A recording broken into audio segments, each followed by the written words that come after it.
खुलने से ठीक पहले चंदन जी गुड मॉर्निंग। आईटीसी और एनटीपीसी दो स्टॉक्स पर आपका टेक जानना चाहूंगी। आईटीसी के चार्ट्स अगर देखें, एक तो पोजिशनली स्ट्रांग है चार्ट स्ट्रक्चर और डाइवर्सिफाइड एफएमसीजी, और इन दिनों जो ग्लोबल मार्केट में वॉलेटिलिटी है, ट्रेड वॉर को लेकर कंसर्न्स हैं, इससे अलग है, इससे कोई कनेक्शन नहीं है। मार्केट वॉलेटिलिटी या मार्केट की करंट सिचुएशन, न्यूज़ फ्लो से कोई कनेक्शन आईटीसी का तो नहीं नजर आता। प्री ओपन में भी 1.5% की मजबूती है, इस पर क्या राय? और एनटीपीसी लोअर लेवल से वॉल्यूम बैक्ड बाइंग कल के सत्र में भी देखने को मिली, क्या आज भी मजबूती का रुझान है? देखिए, कहीं ना कहीं एफएमसीजी या कंजम्पशन थीम पे थोड़ा बहुत भरोसा जताया जा सकता है यदि आप आईटीसी की बात करें, क्योंकि आईटीसी पिछले लगभग 35-36 दिनों से एक रेंज में है और बार बार 410-15 के आसपास हर्डल लेता है। यदि ये जोन निकल जाता है तो यहाँ पे एक शॉर्ट कवरिंग का ट्रिगर आएगा, तो उसको ध्यान में रखना चाहिए। 399 के सपोर्ट से 425 तक के अपसाइड बनने चाहिए। पावर सेक्टर की बात करें तो एनटीपीसी में रिकवरी है और कल के डिक्लाइंस में अच्छी खासी बाइंग इंटरेस्ट देखने को मिला था। तो यहाँ पे लगभग 343 का सपोर्ट रहेगा, 365-368 तक के टारगेट के लिए। ठीक है किरण जी, अब बीईएल पर एक क्विक व्यू जानना चाहेंगे। ऑर्डर विंस के चलते स्टॉक रेडार पे हैं। बीईएल और इसी सेगमेंट से जुड़ी अन्य कंपनियां, सरकारी कंपनियों पर फोकस जरूर रहेगा, आपकी राय? सो बीएल की अगर हम बात करें तो कल का जो गैप डाउन ओपनिंग था और आज जो गैप अप ओपनिंग है, वोलेटिलिटी के चलते हुए स्टॉक में एक बाइंग ढूंढना थोड़ा डिफिकल्ट है, लेकिन ओवरऑल स्ट्रक्चर आप देखोगे तो एक फॉलिंग ट्रेंड लाइन ब्रेकआउट हमें देखने को मिला था।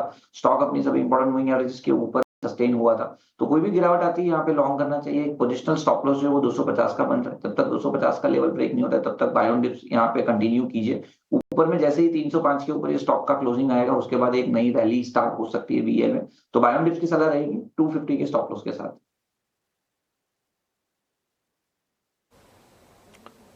ठीक है, भारत इलेक्ट्रॉनिक्स हमने देखा था कि 300 रुपए के प्राइसेस आ गए थे, लेकिन इन पे कोई असर पड़ना नहीं चाहिए। सेंटिमेंटल देखिए, बाजार जब डैमेज हो रहा हो तो ऐसे इंपैक्ट आते हैं, अदरवाइज तो अलग सेगमेंट की कंपनी है, कोई ऐसा नहीं कि एक्सपोजर इनका बाहर ज़्यादा होगा, यूएस वगैरह से तो कुछ लेना देना है ही नहीं। तो उम्मीद करके चलिए कि ये शायद रिकवरी आ भी जाए डिफेंस वाले शेयरों में जो भी नुकसान हुआ है। बाजार खुलने में करीब 3.5 मिनट के आसपास समय है। एक दो शेयरों के बारे में और जरा पता कर लेते हैं। एक बार ना रिलायंस पर जरा व्यू दे दी रचना जी, क्योंकि बहुत सारे लोग मन में सवाल उठ रहे होंगे कि अब ये 1300 वाला रिलायंस 1150 का मिल रहा है, क्या एक एंट्री ली जा सकती है? आप क्या सजेस्ट करेंगी? कि Reliance is again bluest of blue chips counter है ये, और अगर आप लॉन्ग टर्म के हिसाब से इस काउंटर को देखते हैं तो आप यहाँ पे पार्ट इन्वेस्टमेंट इसमें भी कर सकते हैं। ये नहीं है कि ये फर्दर लोअर नहीं जाएगा, लेकिन इसका दूसरा पार्ट अगर अनफॉर्चुनेटली भी मार्केट नीचे जाता है तो आपको second part of investment could be made around 1100।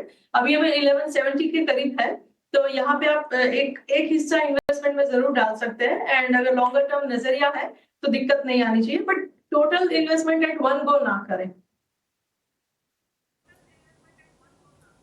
ठीक है, वन गो में नहीं करना है, आज नहीं करना है। आज रिलायंस भी थोड़ी बहुत तेजी के शुरुआत के संकेत दे रहा है। 1172 रुपए का प्राइस आप देख रहे होंगे। एक और शेयर किरण जी, आप उस पर जरा